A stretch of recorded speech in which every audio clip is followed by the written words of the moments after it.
सिद्धार्थ गौतमाच्या लक्षात आले की दुःखाचे मूळ कारण एक अविद्या, दुसरे संस्कार, तिसरे विज्ञान, चौथे नामरूप, पाचवे सहा इंद्रिय, सहावे स्पर्श, सातवे कारण वेदना, आठवे कारण तृष्णा, नववे कारण उपादान म्हणजे ग्रहण करणे, दहावे कारण भव, भव म्हणजे येणे जाणे, आवागमन, अकरावे कारण जन्म, बारावे कारण जरा मरण म्हणजे दुःख.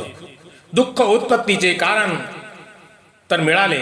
आता या दुःखाचे निवारण म्हणजे उत्पन्न झालेल्या दुःखाला कसे नष्ट करता येईल हे बोधिसत्व सिद्धार्थाने सूक्ष्म दृष्टीने ध्यान साधना करून शोधले. मग बोधिसत्वाच्या लक्षात आले की दुःख आहे, दुःख उत्पत्तीचे कारण आहे, त्यावर निवारण आहे. आणि मग ते काय निवारण आहे तर आर्य अष्टांग